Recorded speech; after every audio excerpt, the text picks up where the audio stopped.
Previously in X-Men. I am Jason Lapidus. I am Chris Sanagan. And we are Group of 7 Comics. Welcome to episode 67 of our never-ending Tuesday night live stream read-through of the X-Men comics that became classic. As we read Uncanny X-Men 156 or X-Men Classic 60, cover date of April 1982. Sir, how are you today? I'm good, thanks, man. I'm doing very well. How are you? I'm very good. I'm sick and tired of looking at your mug. Ooh. Just letting you know. That mug? I've been looking at a lot of you on a monitor this afternoon. Women who change the world, okay? It's lovely graphics and illustration there of some really cool women who do some really cool things. That's very cool. Mugs are good. Other than that, this is like part 3 of some kind of X-Men storyline that has Corsair. It has the Shi'ar Empire. It's getting cosmic. We don't exactly know how big this is going to go. Or usually with these X-Men story arcs, 3 issues is sort of all you get when they max out. Proteus, I think, was 3. Where Days of Future Past is 2 issues. The Wendigo story is 2 issues. The Magneto stuff around X-Men 150 was about 2 issues. That White Queen taking Storm's body was 2 issues. We don't really go more than 2 or 3, other than the Dark Phoenix saga. Mm-hmm. So we're at 3 issues. We don't know how far this is going to go. I do know a little bit about how much further it's going to go, but I haven't counted how many issues it's going to be. But I'm surprised. I'm kind of expecting today to wrap up the storyline. Right. So we shall see what's happened. Lilandra, the Empress, or the Magistrix of the Shi'ar Empire, has been missing. And there is an admiral and a politician who are kind of blaming Earth. And they're coming to Earth to pretty much raise the planet. And Corsair, who is Terran, he's human. Scott Summers, Cyclops' father, who's a space pirate, or as you call him, a what? A freebooter. A freebooter. He is just on the sort of the edge of that oncoming wave, and he's come to stop the Shi'ar Empire from destroying Earth by finding Lilandra, who has been missing. And an agent named Deathbird has been revealed last issue, and Wolverine handled some of her brood troops. And at the end of the last issue, Deathbird had captured Professor Xavier. So Xavier is captured, right? Yeah. More importantly, though. Well, so the Magistrix Lilandra, who is Xavier's love, she's missing. Xavier's captured. Colossus has been impaled by Deathbird, mortally wounded. Yeah, and they think Wolverine's already written him off. Wolverine said he's dead. Yeah, and that's pretty much where the X-Men lay at the base of some rubble in Manhattan. And they're hanging with Tigra from the Avengers for some reason, which they went for help. They went for help. Still can't figure out. Yeah. I hope you've had a good week. We need to talk about the recently released or dropped trailer for The Flash. It's the first full-length trailer. We had a teaser last year. We knew Michael Keaton was in this movie. There were lots of rumors about who is being cut out, who has been included, and lots of controversy around the film's star. And really interesting to see that trailer drop last night at the Super Bowl, because we were recording this actually on Monday. Even though this is our regular Tuesday night live stream, this will drop on Tuesday. Will air Tuesday. We're recording this a day early because of reasons. That's right. Yeah. So yesterday, Flash trailer. What are your thoughts on seeing that trailer drop? A couple of things right off the bat. Right off the bat. Did you get that? Right off the bat. A lot of Batman. Right. A lot of Batman. A lot of Batmen. Different Batmans. But also generally, and I'm familiar with the Flashpoint story, which forms the framework for this, from what I understand. Flash going back in time to basically stop the murder of his mother. And then how that decision point, while he changes that, just throws the entire DC universe into chaos. So I'm familiar with the actual story. I did read the story. I did enjoy it at the time. It's kind of a fun time travel story. And it kind of set up a whole bunch of different paths. for storytelling. What I found though with this was, and maybe it's because we've just had the James Gunn announcement about a month ago or 3 weeks ago about the future of film at DC and the properties.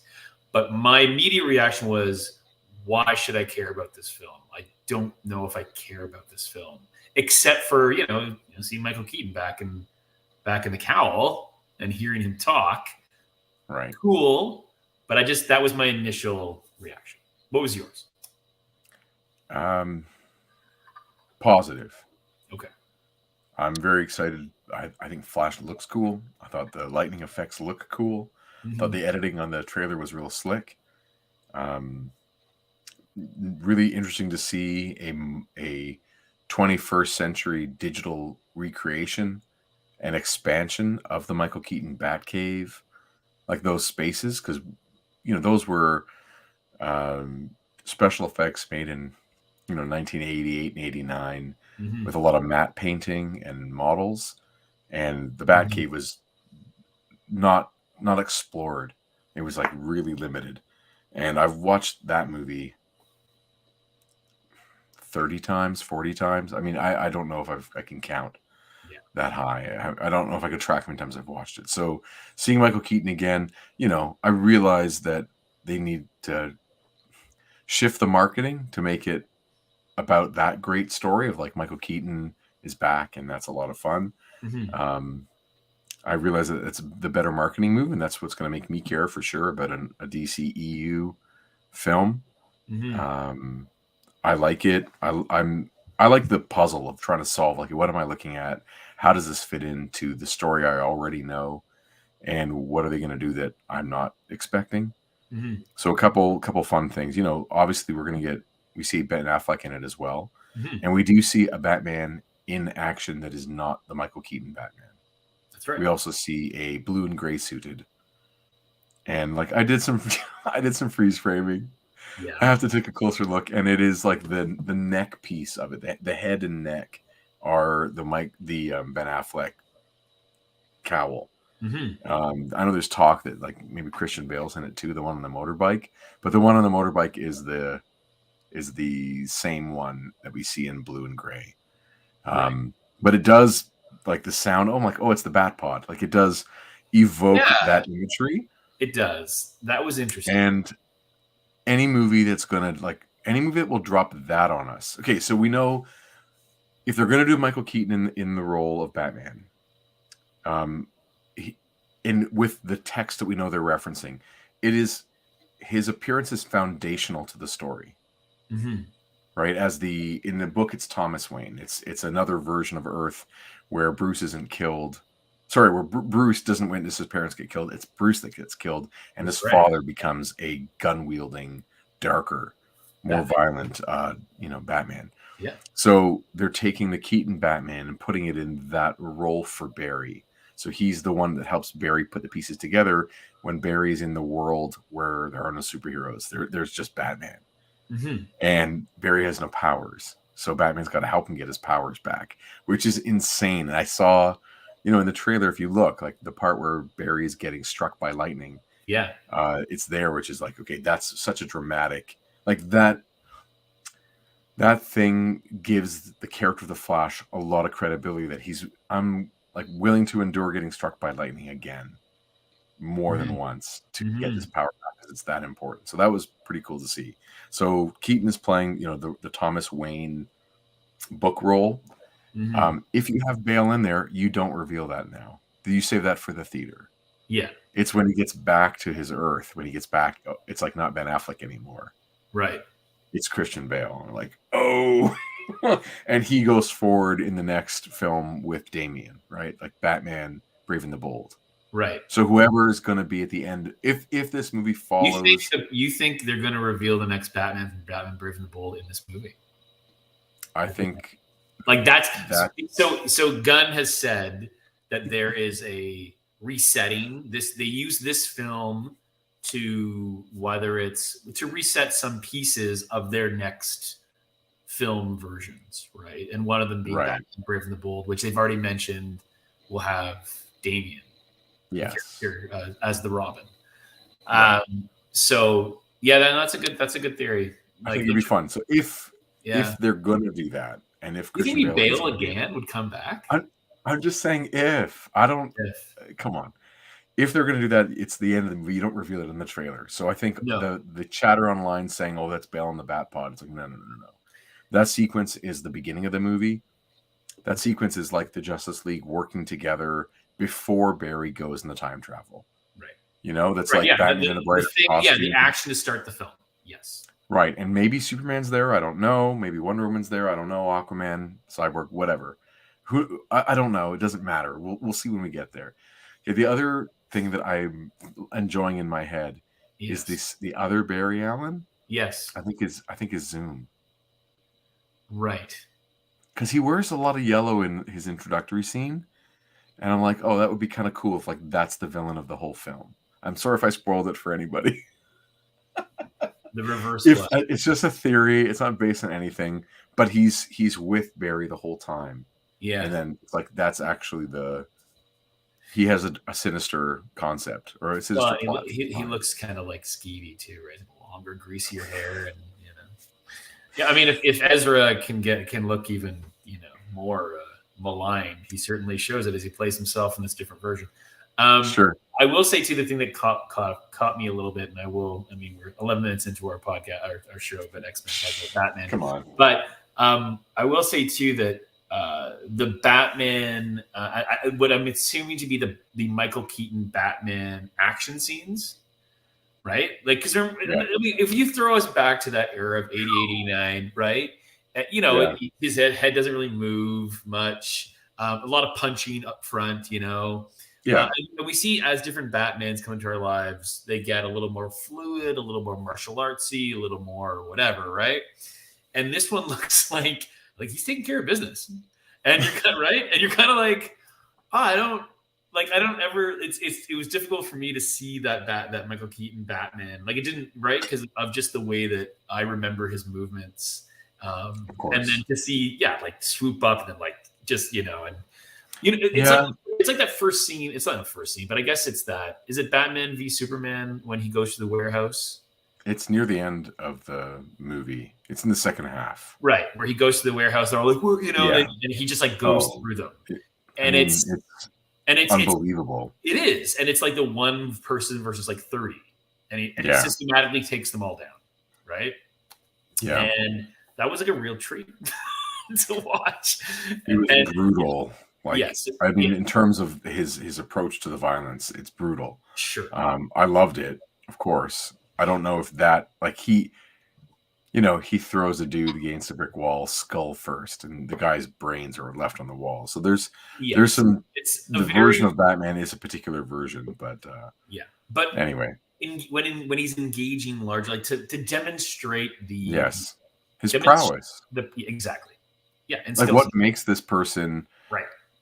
Like a physical demonstration of why they've earned a seat on Mount Olympus amongst metahumans and aliens when he is and demigods, right? And he's none of those things, but he's earned a spot, because he's really that good at what he does, and it was very cool to see. So I've never been a big fan of Batman's cape as a flying, as highly maneuvering, like the Falcon. Mm-hmm. So I've never been a huge fan of that use of his wings, or his cape. Mm-hmm. But it's a different thing. I've seen the other versions, and now let's have a little fun with this one. Is it this summer or is it March or something? I think it's June. June. Okay. Yeah, it's soon. It'll be here before you know it. Well, first we got next week. So Ant-Man's this week. Yeah. I'm getting tickets tomorrow. I'm like, I can't believe it's the Kang stuff looks incredible. I can't believe it's the next film that kicks off. I mean, we've had films at the end of Phase 4. We had at the end of but this is really. It feels like, here's the next start of the next big cinematic event.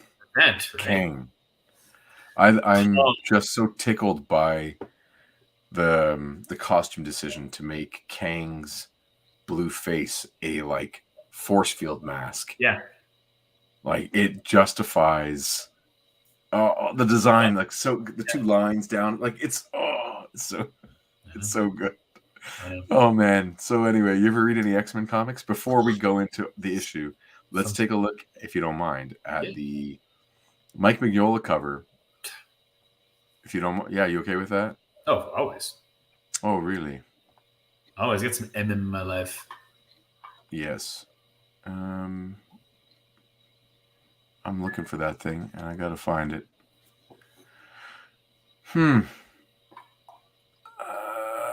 I'm sorry, man. I'm not seeing it in my. Oh, really? In my stuffs. What is this? Status indicator. It should be in my windows. Man, that really sucks. I mean, I know it's here. All right. Hold on. Let's try one more time. I think it's because I was doing full screen with it, and it didn't like it. So we're going to try again. There we go. Here it is this time. Beautiful. Oh, how great. And if I do... See, now I want that comic. Like, now I want that comic. Me too. Me too. I do not own this. You and I both have a soft spot for Mignola covers. Yeah. Some just choices of note here. Of course, he's a master of depth of field through really simple things. So creating a foreground really up close, we'd get that alien brood with a weird gun in the super foreground, and he's really good at making that pop. And then the main characters are in the mid, and then we have the sort of cavernous background, and just creating those layers of depth by having these sort of neutral cools back there. Yeah, really interesting. He's great at that stuff. So I also love like colors, like all of it, including the purple shadow on the X-Men and how the font's a little different, and that's just beautiful. Yeah, cool. Like battle damage on Wolverine and Wolverine front and center. Like we always talk about how on these classic covers, they know that this is by this point like 1990 almost, I think. And Wolverine is like a premier character at Marvel. He's more than one series going. He's a highly licensed character too at this point. And then the choice of who to put from the Starjammers, because this is like their big reveal issue in this story arc. Like let's play with size. We've had Corsair already. Let's put in Chode and play with big character, small character. Like that stuff is just fun shapes, right? And what's Chode's little guy called again? Little guy? I don't know. I don't know. We're gonna see. If we get a name this issue, we get a name. But if we don't get a name, it's because it doesn't matter right now. You don't matter. Does he matter to you? I'm just curious. I'm curious too. I'm playing tough. Little Chode is his name. We are getting an action figure of Chode and that little guy in the next big X-Men wave this year. It's a Build-A-Figure. Is he the Bath? Yeah. Yeah. And people are making lots of jokes, obviously. We're having a good time with it. But there you go. There you go. Yeah, I'm going to stop sharing. What a beautiful cover. All right, let's pull in the Dave Cockrum. And it's like, it doesn't compare. No. It doesn't compare. 10 years makes a huge difference. It does. And again, I think what we've talked about a little bit before is, so many of these designs, and at least how, his designs of these characters feel like they're from 10 or 15 years before. Like they're like late 60s, early 70s, as opposed to early 80s. From what we've seen from their artists, they really feel time out of place a little bit. They do, and he loves the thigh-high boot. Right. I can't list how many of his designs are thigh-high boot heavy, and then pieces going off in sharp edges, whether they be shoulder pads or, in Corsair's case, his gloves. His gloves, swashbuckler gloves.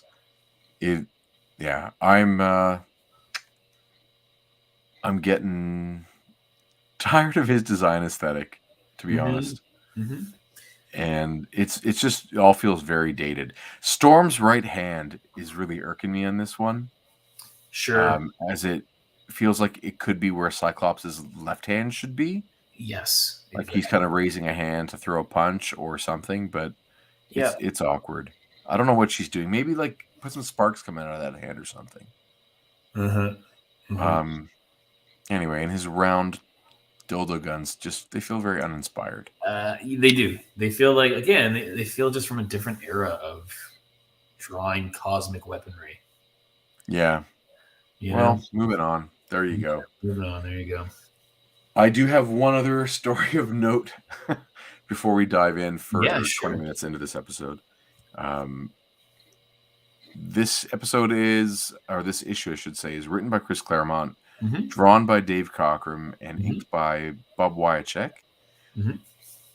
Joseph Rubinstein is not on these few issues, and I'm assuming it's because he's gone and he's inking maybe the Wolverine or the Marvel Universe or another project over at Marvel.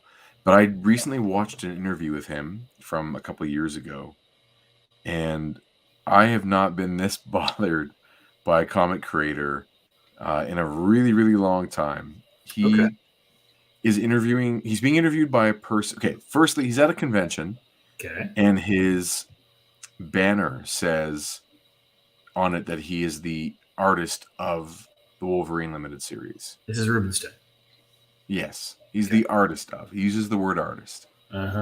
Now, Claremont writes it. Miller draws it. Miller, by the end, is doing because it's Marvel method. It's not accurate to call one person the writer.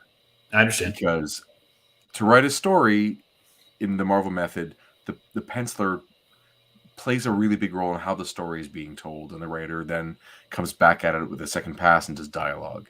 Yep. So Miller is heavily, heavily involved in the initial part of the writing and in how the story plays out. Okay. He does all the penciling, and Rubinstein comes and inks it. If you're going to call one person the quote-unquote artist, it's Miller. Absolutely. I'm not at all taking away from the art of inking. Whether you call it, the ink artist or ink drawing or inker, whatever you want to call it, it's important. But to tell people that you are the artist of that series is to erase Miller's credit from that. And then in the interview, he calls himself also the creator of that comic series, and he calls it my comic. What? He says that my comic is the basis for the movie, right? The Wolverine. And I'm like, oh, all right. I love inkers. I love inking. I value it as a craft and as a skill and how it affects story for sure. But to talk to this interviewer and call things your comic and that you are the artist of that and that seeing your work on film, nothing you inked translated into film. Not a single thing. It's the plot that got translated. A couple action beats, maybe. But nothing in the ink line goes into the movie at all. Your textures are not in the movie. Right. Your black spotting is not in the movie. Yeah. Like none of that. So, and he did the same thing for Infinity War. Because he inks over George Perez's pencils, which are extremely tight, by the way, on the Infinity Gauntlet. So he calls it, again, my comic, and he calls himself the creator of Infinity War. I'm like, dude, he's self-aggrandizing, and I actually had to lay a comment on the video. But, yeah, that doesn't usually happen to me. Wow. Yeah, he pushed my buttons. Yeah, clearly. I'm glad he's not on this comic anymore. And when he comes back, I'm going to give him a piece of my mind. But I do love his haircut and beard aesthetic. It's just like this. It's just like mine. So I love him for that. Nice. Yeah. Anyway, but there you go. So I'm on his case now. If I meet him, I'll give him a piece of my mind. You never know. You never know. X-Men. X-Men. Here we go. Pursue it. So the last issue, like I mentioned before, we saw Colossus impaled at the end of the issue. We find him impaled in the rubble. And it's very similar to this scene. We have Cyclops holding Colossus with a stake through his heart. In this issue, Wolverine has gone against what I learned in First Aid. And he has removed the spear, which you're not supposed to do. You're supposed to leave it in and taunt your friend. I mean, leave it in. Well, Wolverine isn't one to listen to medical advice. That's true. He's lived his life pretty wild. Mm-hmm. So I'm looking back now in that issue for the spot where we see Deathbird impale him.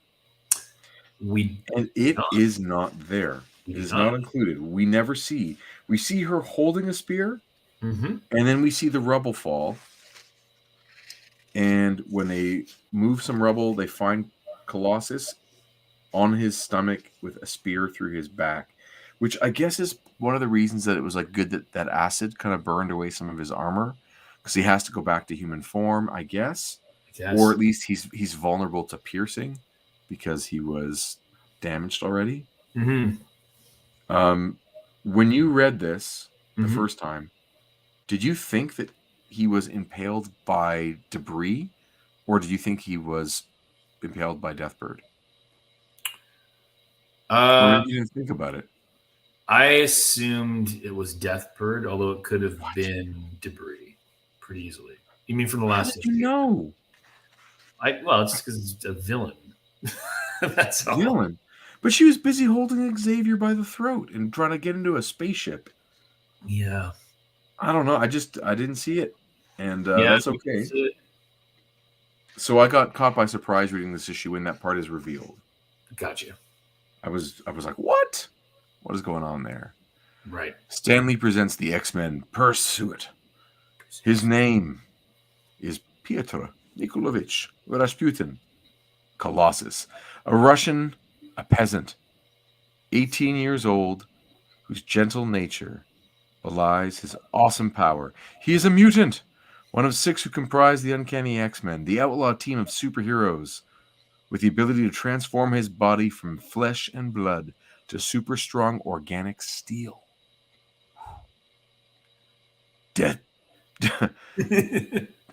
Deathbird did this, and by all I hold holy, she's gonna pay. Now, did you know that Wolverine held anything to be holy? No, that's a surprise to me. Yeah. Surprise to me, yeah. Over the years and through a multitude of battles, he and his friends came to believe that he was virtually invulnerable. They've just been proven wrong. Other shoe has dropped, Colossus. Yeah. Wow. Yeah. I can feel a pulse. He's still alive. Isn't there anything we can do? Believe me, psych, if there was. If it'd do any good, I'd be doing it. Do you want to read the cop? Oh, I'll read the cop. That's good. Do I have to find a New York accent? It's so hard. No false moves, ladies and gents. You're under arrest.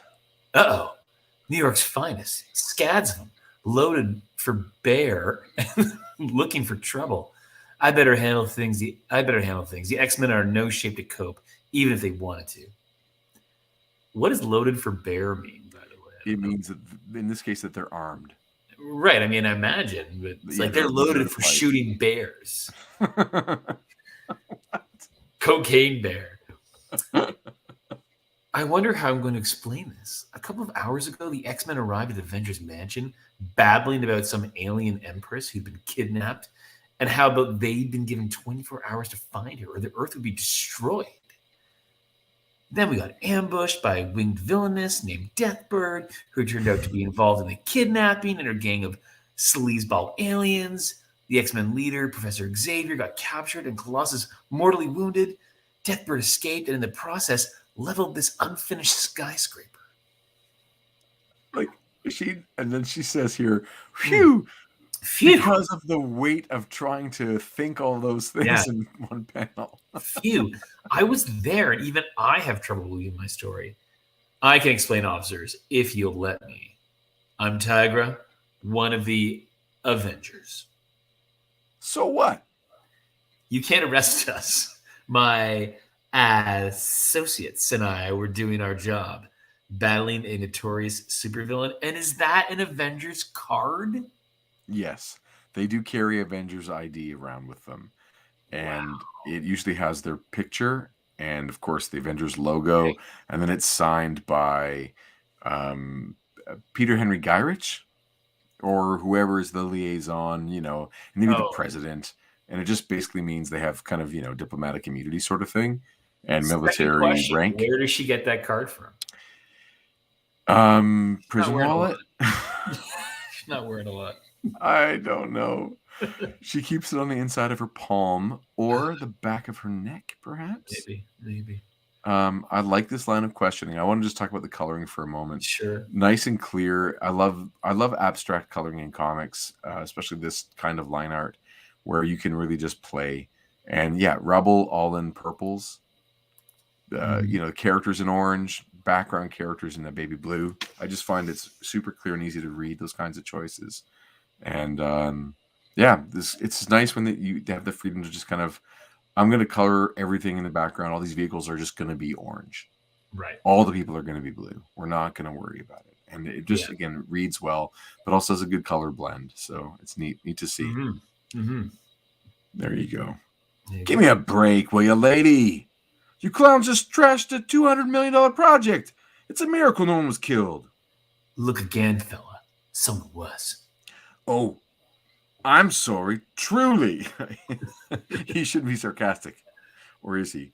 But someone has to be held accountable for this mess. And you people are it. It's like when Rocket, doesn't get sarcasm, but he keeps trying to tell, right, Star-Lord. He's like, these guys are a bunch of conceited douchebags. Hey? He's got the one eye winking. That is one of the best scenes in that movie, too. I rewatched that with the kids recently, and it just was like that whole thing. I laughed so hard again. The Harbulary batteries, it killed me. That was so funny. At roughly the same moment, in the FAA's Regional Air Traffic Control Center on nearby Long Island, hold on. Yeah. We were in this room 2 issues ago, I believe, when Corsair, Storm, and Cyclops were piloting the X-Men's Blackbird and in an aerial battle with an alien threat.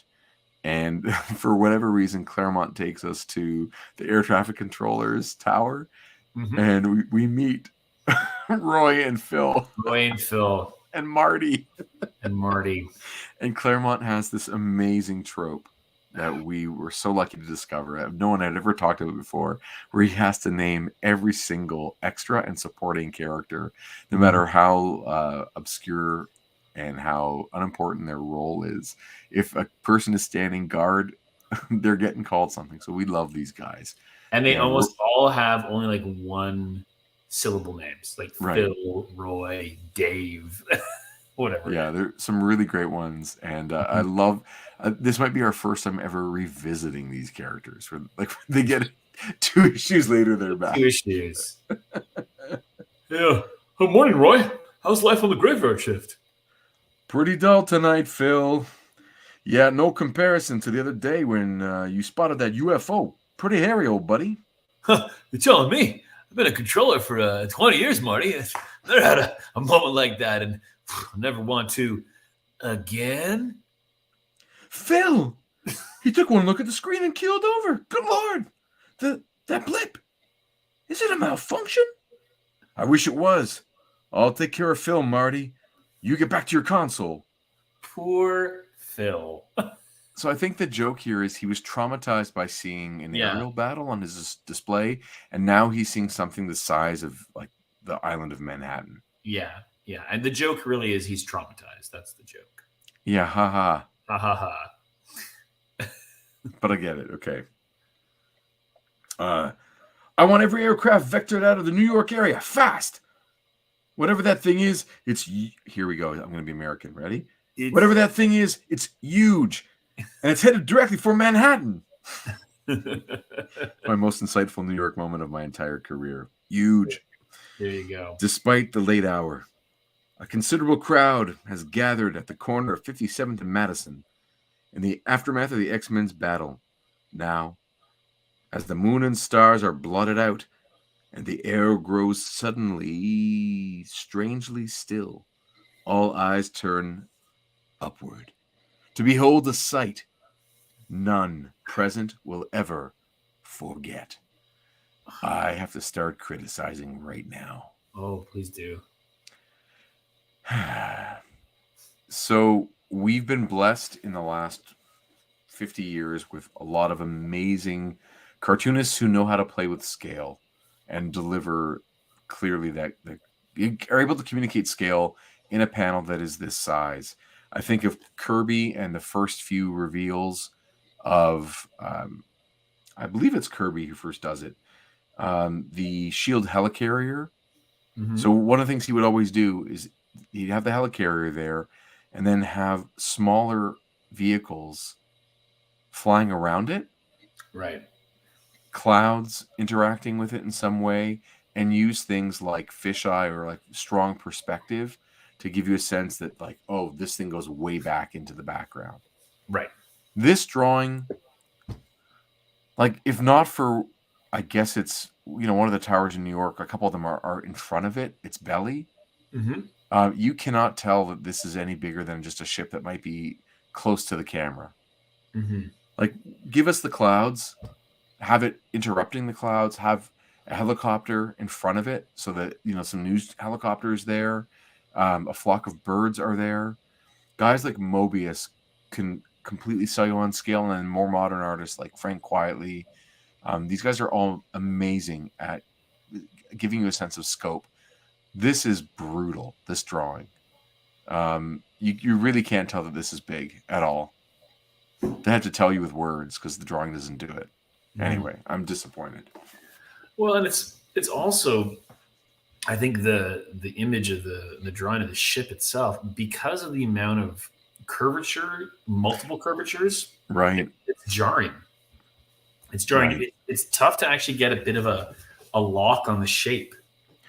Sure, you're right about that. There's a good design thing where like it's always going to come back to contrast. It's contrasting a curved line with a straight line. So when you're going to play with curve, you got to also play with straight, and they work off each other. If you ever check out the first cup, Quietly's issues on the Authority, they have a ship that is like the size of the moon. Mm-hmm. And he's able to make you see that even when there's not much else in the drawing, just because of how he plays with line, straight line, curved line, and perspective. This is stanky. All right. As the great gleaming starship hovers above the city, seemingly close enough to touch, a beam of energy flashes from its belly to the street below. Some people panic, believing it to be a death ray. Others stand their ground in awe and wonderment, hoping it's a death ray. They want a quick and painless death. Yeah. The beam envelops Corsair and the 4 X-Men. They disappear. Stop him, Arnie! I'm game, Lou.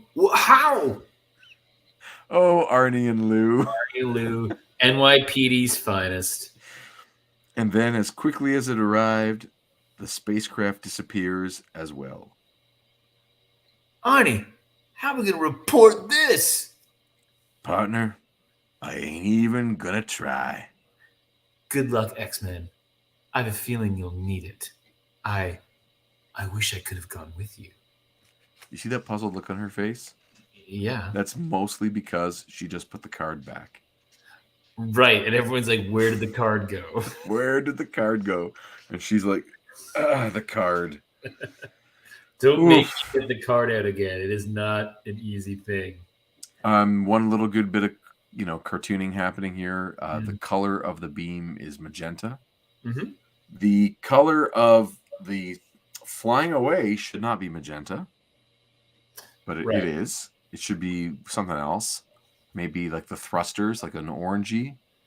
But then the color of the transport beam as they're beamed aboard the ship is, like a 50% magenta. Mm-hmm. So it like the connection between the power of the beam and the beam here, like there's a good connection there, which is I'm trying to find a compliment. I think it looks good. Gotcha. All things considered, troops, we've either just been teleported out of the frying pan into the proverbial fire, or we've just been saved. It is most assuredly the latter, my small Terran friend. Welcome home, Corsair. It gladdens my heart to see you. You reading Cyclops too?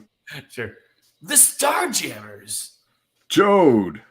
But you were surrounded, trapped by Imperial Marines. How did you escape? Miraculously, of course. Corsair, Colossus is dying. Can your crew help him? We can try, son. This life support module will stabilize his body functions. Give him at least a fighting chance. Beyond that, it's up to our medic, Sikorsky. Thanks. Boy thing's wounds severed is likewise condition. Loss prepared for. B termination possible. He can't die. I won't let him die. Are you God, then, that you can prevent it? I know how you feel, Scott. I've stood helpless over the bodies of friends and loved ones, wishing, begging, demanding the power to save them. It's all out of our hands. All we can do is watch and wait and eat a snack and keep watching. We finish that snack, we go get a drink, and we go back and watch a little more and pray. So Meanwhile, that's a second religious reference we had. Yep. Well, Scott, he wants to know Scott is God. There you go. Meanwhile, in Earth orbit, Nightcrawler and Kitty Pryde remain as hostages of the Shi'ar task force sent to rescue Empress Lilandra, or avenge her. How's this, Kurt? Katzen, you've been playing with that clothes-making gizmo for hours. Will you never tire of it? Are you kidding? I've barely begun to explore its possibilities. I mean, is this outfit snazzy or what? Think I'll turn a few heads? I can think of a few places where it will get you arrested. No fooling? Wow. I also think Peter will love it. That's the idea. And then... This is random. This is like Lou and Arnie, but in Shi'ar version. I think the guy. Okay, maybe. I'm here to relieve you, Sapped. What is Sapped? The guy's name? Sure. Okay. I'm here to relieve you, Sapped. Any problems? None. They are model prisoners. Though the child's non-stop prattle will probably either bore you to death or drive you mad. Or both. Within the cell, a three-dimensional hologram field suddenly pops to life. Greetings, X-Men. I trust your accommodations are satisfactory. They're splendid, Admiral Lord Samda, for sirs. To what we owe the honor of your call. I thought you would appreciate an update on your comrades' progress. Their foe is the Shi'ar renegade Deathbird. Corsair and Storm would most surely have been slain had it not been for the X-Men's timely arrival. I'll bet you were heartbroken to see that, you creep. They quickly, painfully, learned that Deathbird was not alone.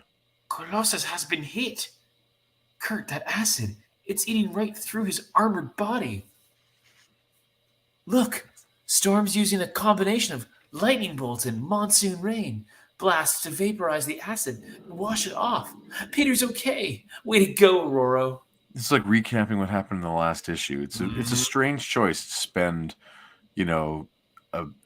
almost a page, I guess maybe 4 panels, recapping some more.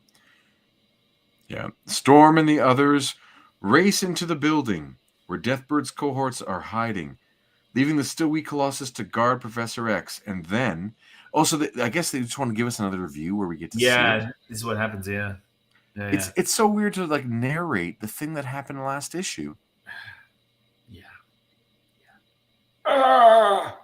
Peter! Why did you stop the tape? What happens next? I think it was correct pronunciation is tap in German. It is tap? The tape. Regrettably, I do not know. A malfunction prevented our recordings of any subsequent events. Is Colossus dead or alive? You must know that. The Admiral's only answer is a slight smile and a shake of the head before the holofield goes blank. Oh, Peter, I want to cry, to scream. My heart hurts so. But I won't give Samdar that satisfaction. He set this up for his own personal enjoyment. A double feature treat. Not only Colossus being killed, but us watching it happen. All right, creep. You got your giggles. Enjoy them while you can. And then it'll be my turn. What a dick that guy is. What a dick. I want to see Kitty. Like, now I want her to get some justice. And a little vengeance on the side. All right. Do you want to read Deathbird? Sure. Report your status, Lord Samdar. Everything is in readiness, milady. The Earth will be destroyed as scheduled.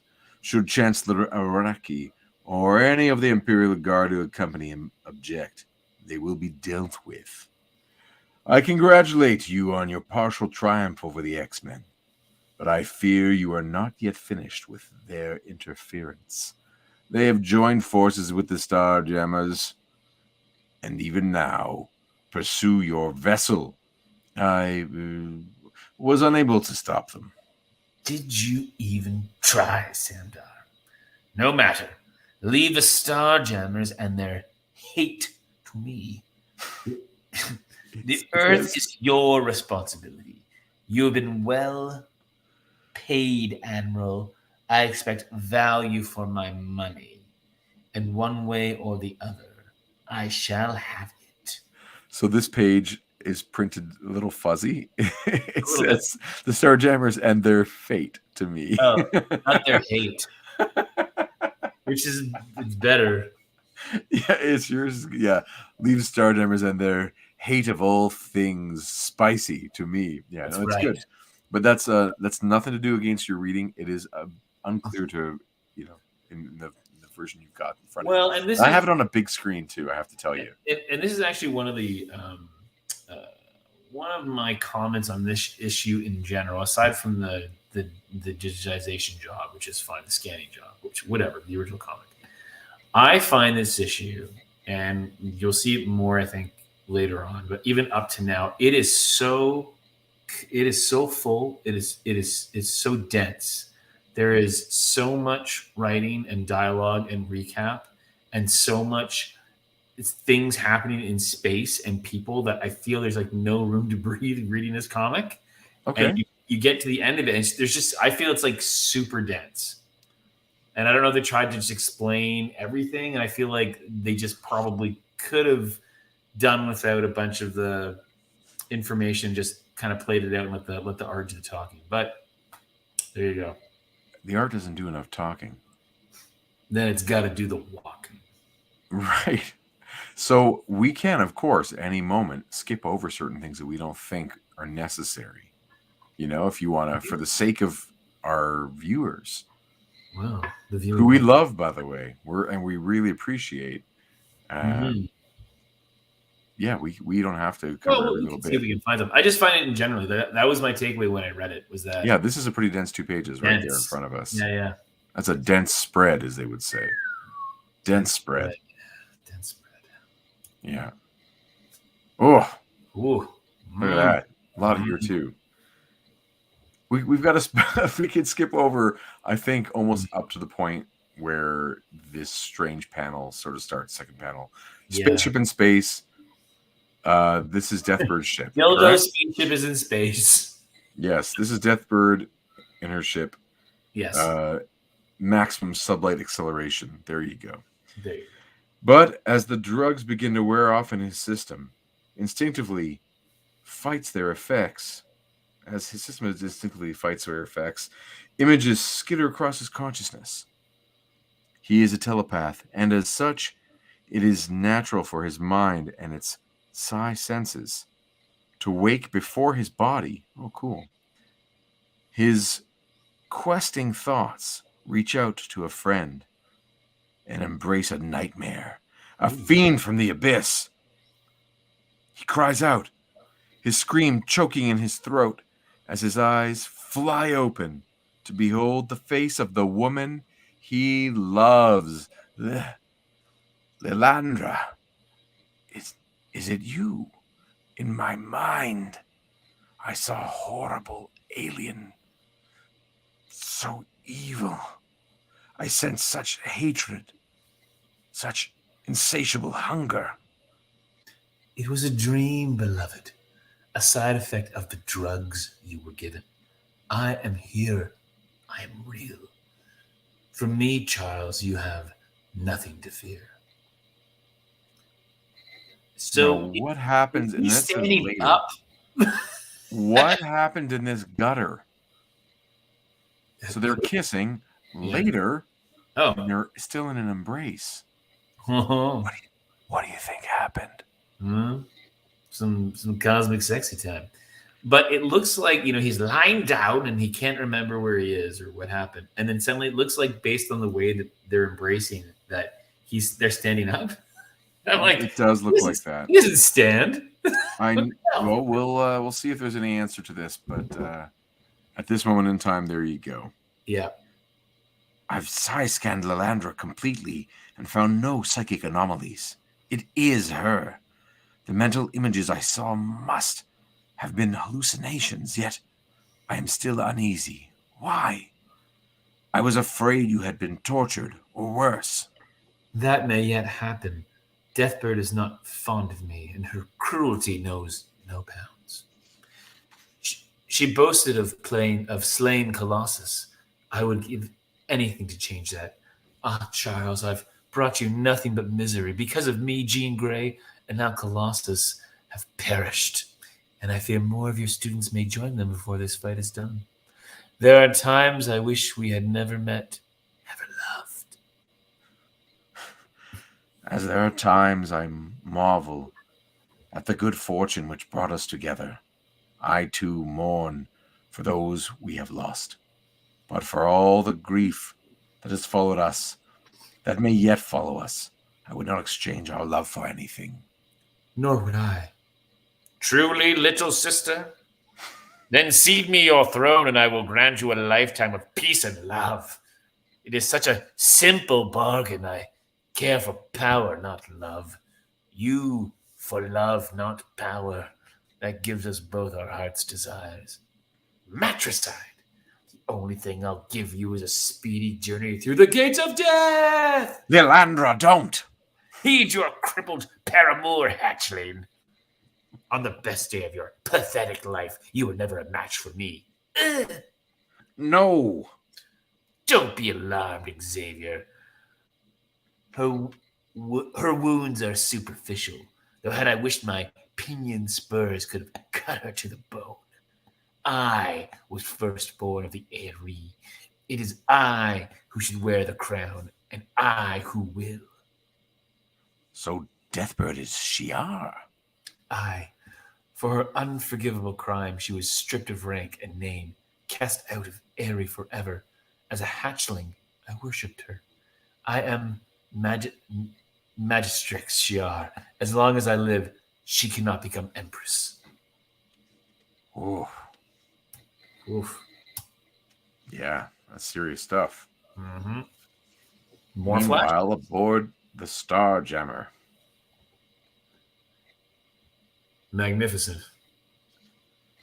That it is. This is my favorite spot on the ship.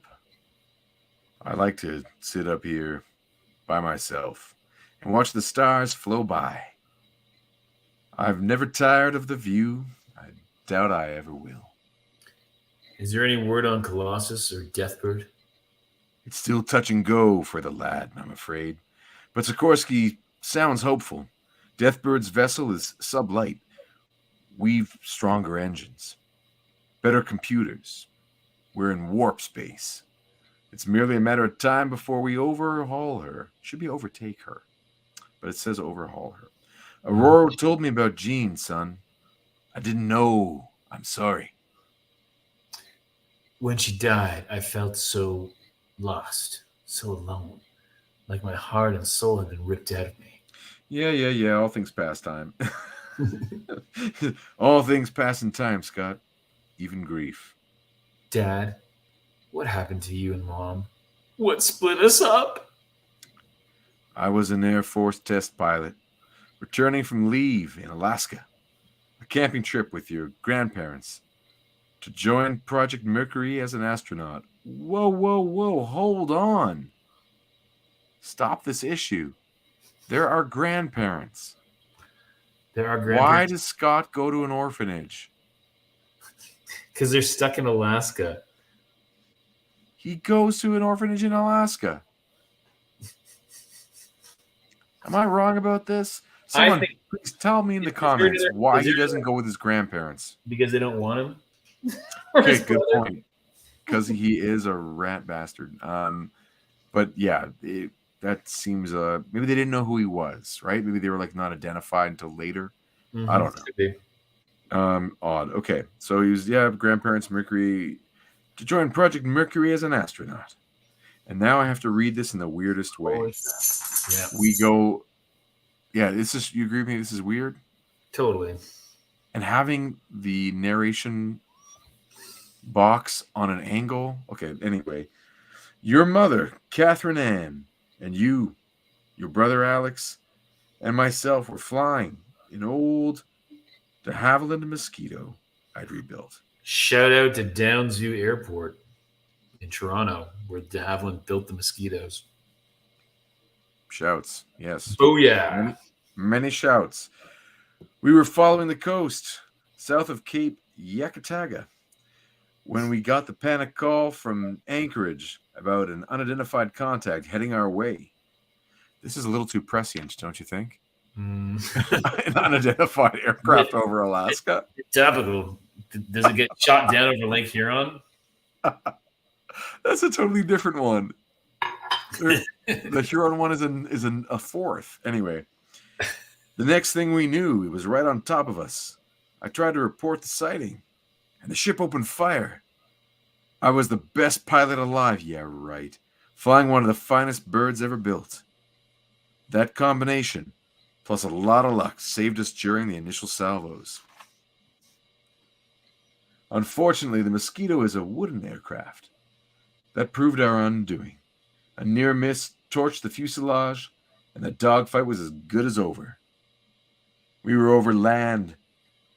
Anne strapped you into the lone parachute she could find, wrapped you around your little brother,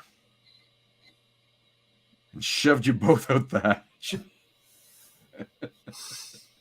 Why is she smiling when she shoves them? Oh my god, those poor kids. Like, that's brutal. But the sky was full of blaster fire. A bolt clipped your chute, and the canopy started to burn. Helpless, we watched you fall, imagining we could hear your screams. We thought we would die too, until a teleport beam yanked us aboard the starship. It was a Shi'ar scouting mission. To them, Anne and I were zoological specimens, representing the higher orders of life on Earth. We were separated. On the Imperial throne world, I escaped the slave pens, set out to find her. She was with the Emperor. My mistake then was in trying to kill him with my bare hands instead of shooting him down where he stood. You see what's going on there, huh? I do. Yeah. Guards came to his rescue. They wanted to execute me on the spot, but Ken had other ideas. This female is important to you, barbarian. Yes! Would you die for her? Yes. Such noble sentiments. The penalty for your crimes is death by slow torture. But that is too quick. I want you to suffer, barbarian. And suffer you shall, by remembering this moment for the rest of your days. Kate! So, Okay, but so he yelled out Kate yeah. before he called her Anne. And, He introduced her as Catherine Anne. I'm cool with that. yeah. Or I mean, it's a good thing he wasn't like, Deborah. Like, oh, man, that's awkward. but so, this is brutal that I mean, this is a heavy thing to, I guess kids wouldn't necessarily know that at this moment in the story, like she'd already been raped. Like that's like a pretty good, not good, but a pretty solid implication. Anyway, yeah. and also terrible. Yeah, and it's really dark. And then, but It like is. the expression on her face, it looks like it came out of a Mad magazine. Yeah, it's too cartoony. Too It's cartoony. cross-eyed, you know? For such a moment. Yeah. Yeah. And Anyway. I love your reading of Deken, by the way. Well, thank you. Thank you. He did call her Anne at some point. That wasn't just me reading. Yes. Oh, yeah, there it is. It was a sheriff scouting mission is the line. And he's like, to them, Anne and I. Yeah, Yeah. like, that's weird. Okay. Kate. 20 years ago, Scott. Yet the memory is so fresh, so vivid. But sometimes I feel like it's just only happened. I was sentenced to the Star Pits. What? You don't like that? I do, because it's actually the Star Pits is a never-ending boy band tryout. I was sentenced to the Star Pits. There I met Chaod, Raza, and Hepzibah. My favorite name of the bunch, by the way. We became comrades, then friends. Eventually, we stole the Starjammer and escaped. We've been fighting the Empire ever since. Fighting. I used to hate it. That's why I became a test pilot, then joined NASA. I love flying, learning, not killing. I yearn to be a scientist, not a warrior. Look at me now. You were right, Scott. I'm not the same man I was. Perhaps I'm not very admirable either. But I'm not ashamed of what I am or what I've done. I understand, Dad. At least I think I'm beginning to. Thanks for telling me. Tender scene. Pity it calls. Pity to break it up. Duty calls. Deathbird ship on short-range scanners. Intercept imminent. Interested. Very. That's an odd panel. It is very much. Odd. Led by Mamselle Hepzibah, the only female member of the crew, rebellious scion of the feline race that once vied with the avian Shi'ar for control of their galaxy. The two men repair the Starjammer's bridge. Repair to? That's odd. If you repair to something, does that mean you go to it? I mean, I guess that's what he's inferring. The two men repair to the Starjammer's bridge, Scott marveling at how so vast a spacecraft could be operated by so few people. The jammer has returned to normal space, drop below the speed of light, and Deathbird's much smaller vessel is in sight, getting closer by the second. Strangely, it does not try to escape its pursuer, though it must be aware of the Starjammer's approach, nor does it try to defend itself. Again, all that's done in the art here to show one is bigger than the other is just the overlap of the blast effect. Mm-hmm. You know, it's not enough. It almost looks like you could almost overlook it if you squint and imagine that's another ship in the distance. Right. But then flip this page and But holy before we gamboli. Okay. Well, you check out that X-Mail, and someone, Arthur Wong from Vancouver, has sent in a sketch of a costume for Kitty. Yeah, not too far off from some of Cockrum's stuff. Yeah, and they said this is the first of the series. We'll be printing it for reader suggestions for a Kitty costume. I like a couple things about it. The fact that she phases, she's kind of ghost-like. Mm-hmm. So white is a neat one for her, and no one else on the team is kind of wearing white. So she'll match nicely or like be in good contrast. It's also modest for a young woman. Mm-hmm. Like we're not seeing tightness around her midsection. It's like a tunic, like almost like Luke Skywalker, actually. Mm-hmm. Yeah, neat. Yeah, neat. Way to go, Arthur. But then this is amazing. I don't know how you feel about this one. I think it's phenomenal. I think it's much more. So again, I think it comes from the same creative space, like again, kind of time out of mind. But it looks great. This on the other hand looks great. A couple things that really work here is like the fact that lighter, like that 50% magenta, is reserved for the fins in the back. Mm-hmm. So it feels like it's a little bit. It's like devoted to a deeper plane, right? It's that depth of field idea. They're partway back, whereas like the yellows are the upfront stuff. Mm-hmm. And then it looks like there are little cities in there. Yeah, because the pieces are like incomplete and blurry, and they look like cities. Mm-hmm. This looks like this is, the size of a city with small sections inside, like unbelievable.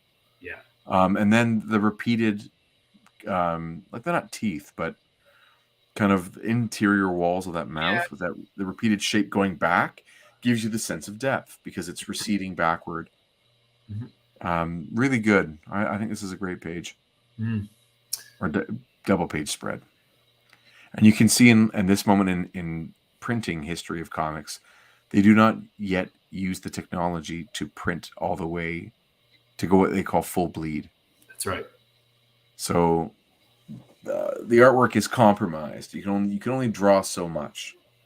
And as far as I understand it, the choice to not be able to go full bleed was just that no one ever pushed the printers. Like no one ever said to the printer, "Hey, can you change the way you do things?" Like Right. they're like, I guess we could want us to go full bleed. Okay, sure. And they eventually just do.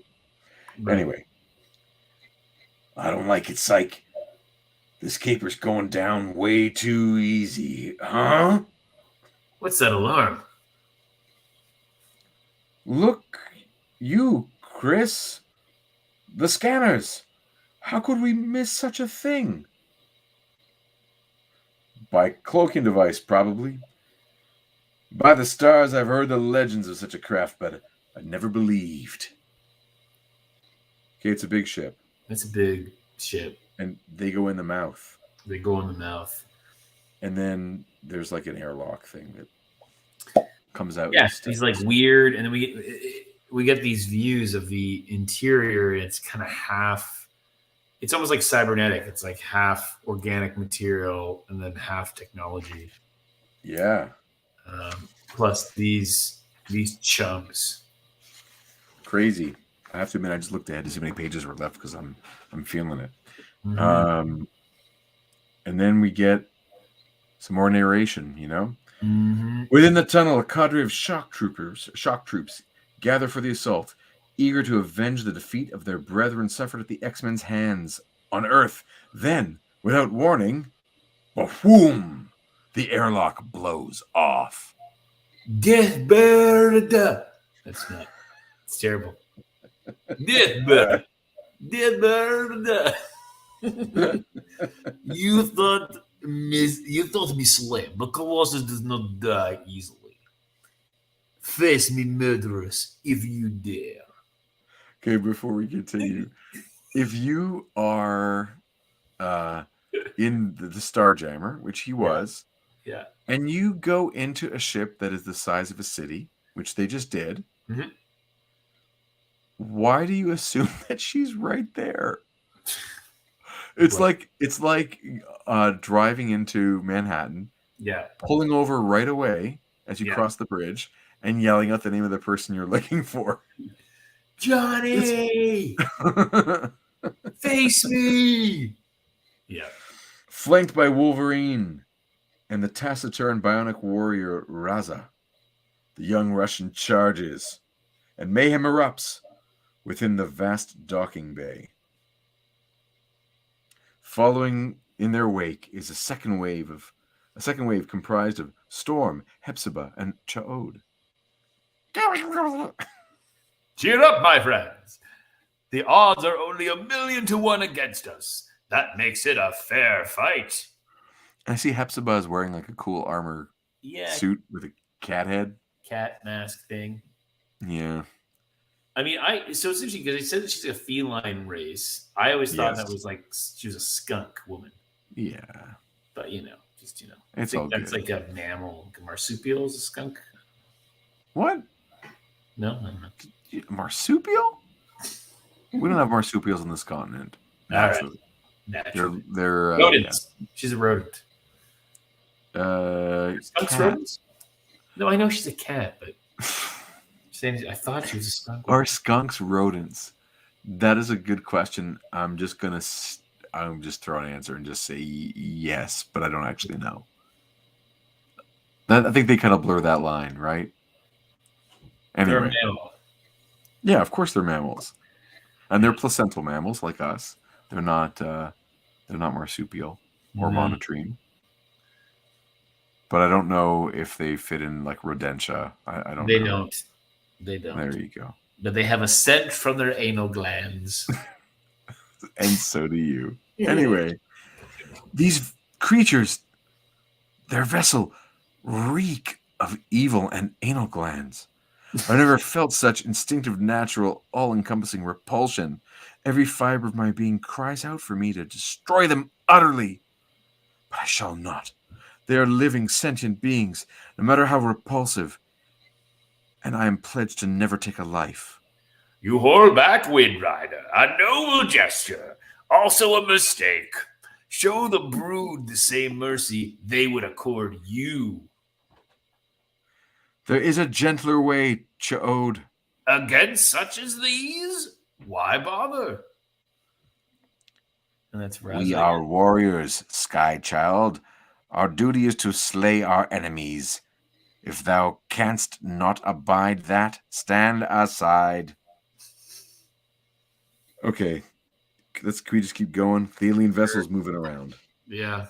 Vessel's moving it's around. It's like a bronco. It's shaking because there's a fight inside of it. Oh, the giant space whale. Yeah. Oh, my God. The brood come out. I know, right? Yeah. Do we need to talk about what the brood say? No, they just talk about basically there's two things. They say one, these people might be excellent for our queen, and two, let's go to zero gravity mode. Right. Yeah. Everyone's floating. What's happening? A null gray effect, Windrider.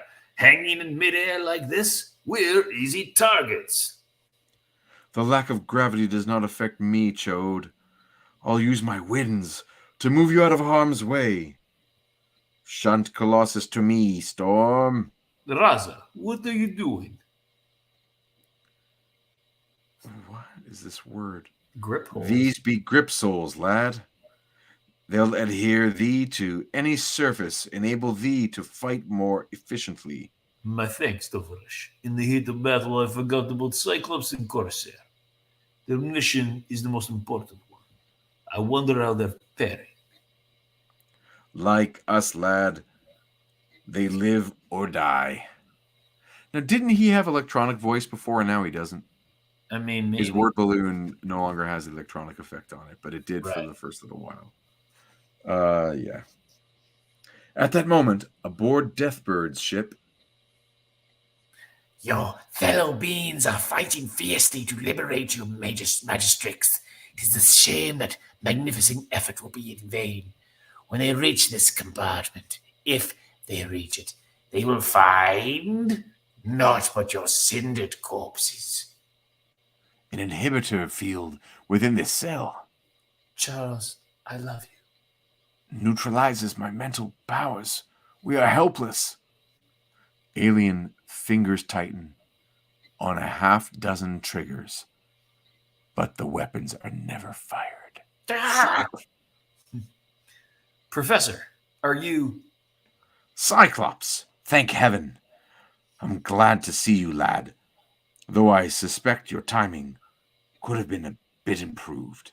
I think the word lad has been used about 10 times this issue. Yeah. Corsair. At your service, Magistrix, for the present. Hey! Professor? Get down, all of you. More alien Cyclops sneaking up behind you. That's a funny panel. It is so weird. So funny. A warning would have sufficed, Professor. It is Professor X thinking now, right? Yeah. Outside the cell, I'm free of the inhibitor field. My powers have returned. I can stun my foes with a psi bolt, and in anti-gravity, I can maneuver as well as anyone. My crushed legs are no longer a serious handicap. Wow. What do you think you're doing attacking those horrors with your bare hands? They could have ripped you to shreds. You aren't trained for this line of work, Charles. We are. Leave the rough stuff to us. Perhaps I acted hastily and carelessly, Cyclops, and for that I apologize. But the creatures threatened me, threatened the woman I love. I could no longer sit idly by and do nothing. Whatever the consequences, I had to act. It was a splendid, foolish gesture, my love, and I shall treasure it forever. I can't blame him. I mean, really, in his shoes, I'd probably done the same. While the others created a diversion, Cyclops and I snuck aboard Deathbird's ship. Through all the crazy architecture, this material, and the interior layout, it makes no sense. Colossus, my dear boy, I thought you'd been killed. So did I, Professor, but the Starjammer's miracle machine saved me. Where's Storm? Tangling with Deathbird. Be along soon, if she's able. And we get a good aerial battle between Deathbird and Storm. Mm-hmm. And Deathbird throws a little Jean Grey emotional, nastiness at her. Mm-hmm. You know what I mean? Like to throw off her game. And as Deathbird throws a spear, it becomes apparent to Storm that the interior walls of this space whale are organic, right? The blood is oozing. And Storm, being a very humane individual and compassionate one, sees obviously proof it's a living being, and she's easily distracted. And Storm is then booted out a portal, like a porthole almost,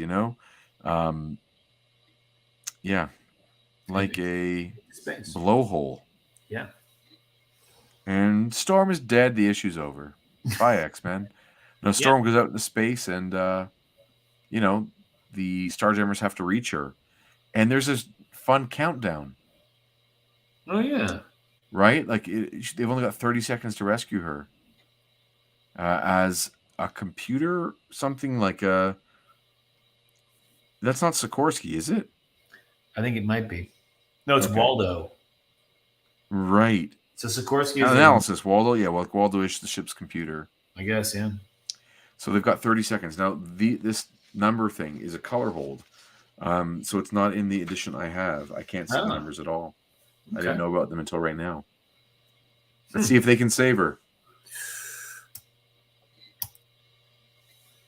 Hmm. The ship blasts off. Oh. The ship leaves the space whale. And at 2-1, they zap her. Oh, it burst through the space whale's side. Yeah. It feels like those numbers are almost like an afterthought. Mm-hmm. Yeah, I don't even... You know what? I didn't even notice them the first time. There you go. Well, there's no effort to like accommodate them in Cockrum's line art at all. Mm-hmm. Right. So the issue reads without it just fine. And the fact that they would like put these numbers over top of other art, it is a weird choice. Mm-hmm. Now, just to note, do you see on the side, on the far left-hand side, there's like a little target? Yes. So that is a way for the different layers that are being produced to create this page are able to line up with each other. Okay. So each of the layers will have that on them, and you remove them once that you block it out or take them off or white them out once the pieces are all lined up. But because the color plates and the color hold here of these numbers would be probably a color overlay. Okay. That target is there to match up the different layers with each other, and it Oh, just didn't get edited out. Anyway, is it? so they got her, and is she still alive? And the answer is yes, and Yes. she's got a different outfit on. space medical outfit. Yeah. She's feeling frozen, but grateful to be feeling anything at all. Professor, then Scott's plan worked? To perfection. Deathbird's ship, the big one, was crippled in the bargain. It's not a spacecraft, Professor, but a living creature. In saving you and Lilandra, we may have done it mortal harm. Alive? But how could the brood control such an entity? Is it sentient? And if so, is it their willing partner or their slave? Do you want to read? Oh, yeah. The latter, I think, Professor. I ran a sensor scan while we were inside the entity. Indications are that it was intelligent, but that most of its higher order brain functions, its consciousness, its self-awareness have been deliberately destroyed. What about our condition, Waldo? It could be worse. We suffered some damage. I estimate it'll take us 24 hours to effect repairs and return to Earth. 24 No. hours or one of Earth's rotations. That's right. No, in less than 6 hours, Chancellor Araki's deadline will expire. If we cannot contact him and assure him that I am safe, he will destroy the Earth. I'm sorry, Magistrix, but there is no way these Starjammers can reach there in time. If we are Terra's only hope, then I'm afraid that planet may well be doomed. Next, in the huge gravity of this situation, next, hide and seek. And a game of tag, freeze tag, to be precise. Nice. A matter of life or death. Cool. Professor X has got a new costume. That's kind of neat. This printing job is hard to read sometimes, for sure. Oh, yeah. This one in particular, yeah. Yeah, it stands out. And there is the word "I" in there after the word "deadline" in Lilandra's speech balloon. She says, "In less than 6 hours, Chancellor Araki's deadline, I will expire." What? What? I guess they're gonna kill her. I guess. It's weird. Anyway, weird. Sometimes Claremont's phrasing is super awkward, which I think is one of the reasons people have trouble reading on our show sometimes, including me. I find it the run-on sentences and interruptions to the flow of his words. I find it challenging. The flow to sentences I find it very challenging sometimes to read, but fun. This issue's a bit of a slog. That's what I mean. It's dense. It's just super dense. You're dense. Well, should we spoil the next cover? Sure, do it. I'll just do a little bit there. What? X-Men. X-Men. Ooh. Phoenix returns or something to make me believe that. Hide and seek with Phoenix on the cover. Cool, Did man. not expect that. Yeah, this issue's a slog. So they're in space and they're all reunited. And they're not all. I mean, Nightcrawler and Kitty Pryde are still. That's right. They're hostages. I believe it's pronounced Ostage. Hostages. Yeah, odd. Totally. I don't know if I loved anything about this issue. Yeah. We didn't get like a good brood fight. We didn't get the Colossus stakes wore off pretty fast. Yeah. He was okay pretty quickly. I don't know. Yep. I think the previous one was a better issue. Yeah, I think you're right. And my feeling about Cockrum's designs of all these cosmic things, all these rounded edges, it means he doesn't have to use a ruler. So it's faster. You don't have to do all the perspective lines. You can just go. So I think it's a time-saving measure. Gotcha. And it doesn't serve the story very well. So because of that love scene with Professor X and Lilandra in their padded cell, is that why you have all those hearts up there? Therefore, their love. Right. It was you celebrating their love. Just wait till I show up in cosplay with Lilandra's hair up. Well, I'm already getting ready for my Professor X costume. That's right. But I do not want to go with you to an event or see you at all with you as Lilandra and me as Professor X. High boots in Lilandra. Yes, and like feather elbows. There actually isn't an action figure of her from Marvel Legends, but there is a Lilandra head. Really? There is, and a lot of people, myself included, put it on a Silver Sable body. Oh, okay. Remember Silver Sable? Yep. Yeah. So it kind of does the job of having like a stand-in for Lilandra. But I believe it was Mystique came with. Was it Mystique came with a Lilandra head? Like a shapeshifter, like she could. Yeah. I guess. I mean, interesting. Yeah, kind of an odd choice. But yeah, there you go. So there's a makeshift Lilandra, but not the one we all want. Not yet, anyway. I think the Lilandra we all want is you in a Lilandra costume. That's right. Creepy. Anything else you want to talk about from this issue? No. Okay, then. Me neither. Do you want to... No, there's nothing more to discuss from the Flash trailer or the Guardians trailer. We can just call it a night. We can do a couple of quick reminders for people. Please. The Raid Creator Visions card set Kickstarter that we are part of with our characters ends on Thursday. People, you'll be watching this on Tuesday, February 14th. It ends on Thursday.